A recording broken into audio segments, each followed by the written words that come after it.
रामपुर से थोड़ी दूरी पर बसे एक छोटे से गांव में एक पुराना सा आश्रम था, जिसे लोग श्रद्धा से नहीं बल्कि डर और मजबूरी से बाबा का स्थान कहते थे।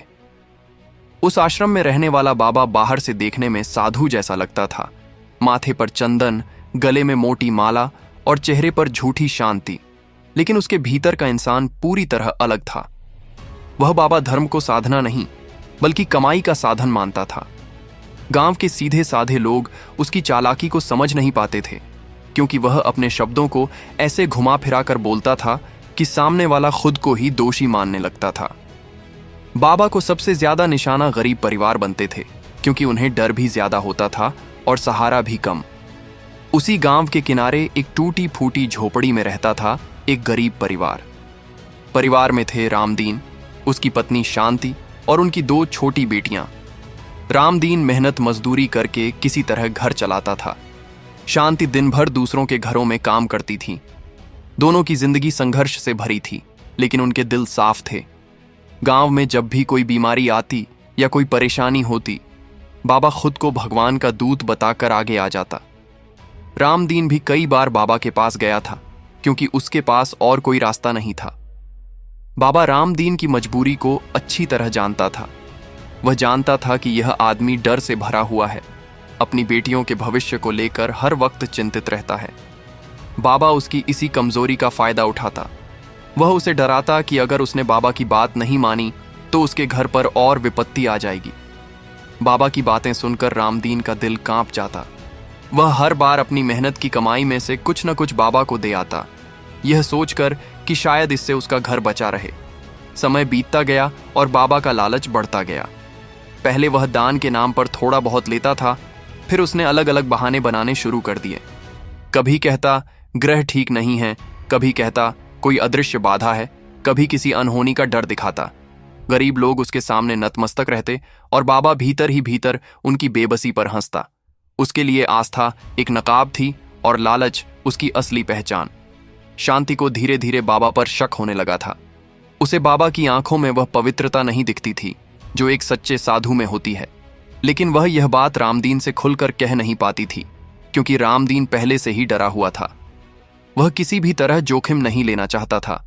वह मानता था कि बाबा नाराज हो गया तो न जाने क्या हो जाए। एक दिन गांव में अफवाह फैल गई कि बाबा के आशीर्वाद से एक अमीर आदमी का काम बन गया है। यह खबर सुनते ही गांव के गरीब और ज्यादा डरने लगे। बाबा ने इसी अफवाह को और हवा दी। वह लोगों को इकट्ठा करके बड़े बड़े शब्दों में प्रवचन देता और खुद को विशेष शक्ति वाला साबित करता। उसकी बातों में सच्चाई कम और चालाकी ज्यादा होती थी, लेकिन भोले लोग समझ नहीं पाते थे। रामदीन की हालत दिन ब दिन खराब होती जा रही थी। काम कम मिलने लगा था और घर में खर्च बढ़ रहा था। एक दिन उसकी छोटी बेटी बीमार पड़ गई। शांति ने डॉक्टर के पास ले जाने की बात कही, लेकिन रामदीन के पास पैसे नहीं थे। गांव वालों ने फिर वहीं कहा कि बाबा के पास जाओ। मजबूरी में रामदीन बच्ची को लेकर बाबा के आश्रम पहुंचा। बाबा ने उसे देखा, लेकिन उसकी नजर बच्ची पर नहीं, रामदीन की जेब पर थी। बाबा ने लंबी सांस लेकर कहा कि यह साधारण बीमारी नहीं है और अगर समय रहते उपाय नहीं किया गया तो हालत बिगड़ सकती है। रामदीन घबरा गया। उसने बाबा के पैर पकड़ लिए और कहा कि जो भी हो सके कर दीजिए। बाबा ने उसे कुछ कर्मकांड जैसी बातें बताईं और कहा कि इसके लिए खर्चा लगेगा। रामदीन ने बिना सोचे समझे हां कर दी, क्योंकि उसके सामने अपनी बेटी की जान थी। शांति को जब यह बात पता चली तो उसका दिल बैठ गया। वह जानती थी कि बाबा सिर्फ डर दिखा रहा है, फिर भी वह चुप रही, क्योंकि हालात ऐसे थे कि विरोध करने की हिम्मत नहीं थी। बाबा ने उस दिन रामदीन से जितना लिया उतना उसने कभी किसी से नहीं लिया था। अंदर से बाबा को संतोष नहीं बल्कि और लालच महसूस हो रहा था। दिन गुजरते गए। बच्ची की तबीयत धीरे धीरे खुद ही ठीक होने लगी, लेकिन बाबा इसका श्रेय खुद लेता रहा। उसने पूरे गांव में यह प्रचार कर दिया कि उसकी वजह से बच्ची बची है। लोग और ज्यादा अंधविश्वास में डूब गए। बाबा की प्रतिष्ठा बढ़ी और उसके आश्रम में भीड़ बढ़ने लगी, लेकिन उसके अंदर का इंसान और ज्यादा कठोर और स्वार्थी होता चला गया। रामदीन का परिवार कर्ज में डूबने लगा। उसने अपने हालात बाबा को बताए, लेकिन बाबा ने मदद करने की बजाय उसे और डराना शुरू कर दिया। उसने कहा कि अभी खतरा टला नहीं है और अगर नियमित सेवा नहीं हुई तो फिर संकट आ सकता है। रामदीन और शांति के मन में उठ रहे सवाल अब दबे नहीं रह पा रहे थे। डर अभी भी था, लेकिन अब वह डर आंखों में साफ दिखाई देने लगा था। वैसा डर जो इंसान को कमजोर करने के बजाय भीतर से झकझोर देता है। रामदीन को रात में नींद नहीं आती थी। वह करवटें बदलता रहता और सोचता कि आखिर कब तक वह अपनी मेहनत की कमाई इस तरह किसी के डर में लुटाता रहेगा। उसकी बेटियां अब समझदार हो रही थीं। वे भी पूछने लगी थीं कि बाबा से बार बार क्यों डरना पड़ता है। इन सवालों का जवाब रामदीन के पास नहीं था। उधर बाबा को यह महसूस होने लगा था कि रामदीन अब पहले जैसा नहीं रहा। उसकी आंखों में पहले वाली बेबसी कम और सोच ज्यादा दिखाई देने लगी थी। बाबा ऐसे बदलावों को तुरंत पहचान लेता था, क्योंकि उसका पूरा खेल ही लोगों की कमजोरी पर टिका था।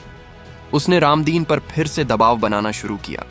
कभी आश्रम से बुलावा भेजता, कभी गांव में किसी के जरिए कहलवाता कि रामदीन के घर की स्थिति ठीक नहीं है और जल्दी कोई उपाय न किया गया तो नुकसान हो सकता है। शांति ने साफ कह दिया कि अब वे बिना सोचे समझे कुछ नहीं करेंगे। उसने रामदीन को समझाया कि डर की वजह से उन्होंने पहले ही बहुत कुछ खो दिया है। अब अगर चुप रहे तो आने वाला समय और भी कठिन होगा।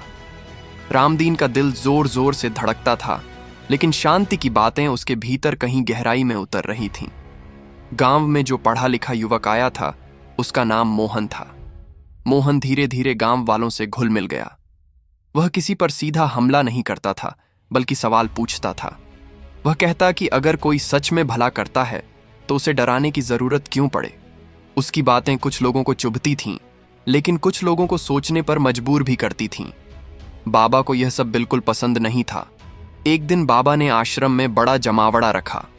उसने लंबा भाषण दिया और बिना नाम लिए मोहन जैसे लोगों को गलत बताया। उसने कहा कि कुछ लोग आकर लोगों की आस्था तोड़ना चाहते हैं और इससे भगवान नाराज हो सकते हैं। यह सुनकर कई लोग डर गए, लेकिन कुछ लोगों को पहली बार यह महसूस हुआ कि बाबा सवालों से घबरा रहा है। रामदीन भी उस सभा में था। उसने बाबा की आंखों में झांक कर देखा। वहां उसे शांति या दया नहीं, बल्कि घबराहट नजर आई। यह पहली बार था जब रामदीन ने बाबा को कमजोर महसूस किया। उसी पल उसके भीतर कुछ टूट गया, शायद डर का आखिरी हिस्सा। कुछ दिनों बाद गांव में एक और घटना हुई। एक बुजुर्ग महिला जो लंबे समय से बीमार थी, उसकी हालत बिगड़ गई। बाबा ने पहले उससे भी कई बार दान लिया था, लेकिन जब उसकी हालत गंभीर हुई तो बाबा ने दूरी बना ली। उसने कहा कि यह उसके कर्मों का फल है। यह बात गांव में फैल गई। लोगों के मन में पहली बार यह सवाल उठा कि अगर बाबा सब कुछ कर सकता है तो फिर वह पीछे क्यों हट गया। मोहन ने इस मौके को समझदारी से संभाला। उसने लोगों से कहा कि बीमारी का इलाज डर से नहीं, सही देखभाल से होता है। कुछ लोग उसके साथ अस्पताल गए। बुजुर्ग महिला की हालत में सुधार हुआ। यह खबर गांव में आग की तरह फैल गई। बाबा का बनाया हुआ डर का जाल थोड़ा ढीला पड़ने लगा। रामदीन और शांति ने भी हिम्मत जुटाई। जब बाबा ने फिर से बुलावा भेजा तो रामदीन नहीं गया। यह छोटी सी बात थी, लेकिन इसके पीछे बहुत बड़ा साहस था। बाबा को यह बात नागवार गुजरी।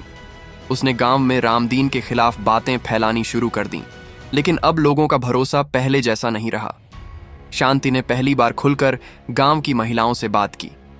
उसने बताया कि कैसे डर के नाम पर उनसे बार बार लिया गया। कई महिलाओं की आंखें भर आईं, क्योंकि उनकी कहानी भी लगभग वैसी ही थी। सबने महसूस किया कि वे अकेले नहीं हैं। डर हमेशा अकेलेपन में पनपता है और एकता में कमजोर पड़ता है। बाबा अब बेचैन रहने लगा था। उसका आश्रम पहले जैसा भरा हुआ नहीं रहता था। उसे लगा कि अगर अब भी उसने कुछ नहीं किया तो उसकी पकड़ पूरी तरह ढीली हो जाएगी। उसने आखिरी कोशिश के तौर पर एक बड़ा दावा किया। उसने कहा कि वह गांव पर आने वाले एक बड़े संकट को रोक सकता है। यह सुनकर कुछ लोग फिर से डगमगाए, लेकिन इस बार सवाल ज्यादा थे। मोहन ने शांत तरीके से कहा कि डर दिखाना आसान है, लेकिन सच साबित करना मुश्किल। उसने किसी को उकसाया नहीं, बस लोगों को सोचने के लिए छोड़ दिया। रामदीन ने उस दिन पहली बार खुलकर कहा कि डर ने उसे क्या क्या छीन लिया। उसकी आवाज कांप रही थी, लेकिन वह झुका नहीं। गांव में सन्नाटा छा गया। बाबा ने रामदीन की तरफ देखा, लेकिन इस बार उसकी नजरों में वही असर नहीं था। रामदीन ने अपने भीतर एक अजीब सी हल्कापन महसूस किया, जैसे वर्षों का बोझ उतर रहा हो। शांति ने उसका हाथ थाम लिया। यह सिर्फ एक परिवार की नहीं, बल्कि पूरे गांव की लड़ाई बन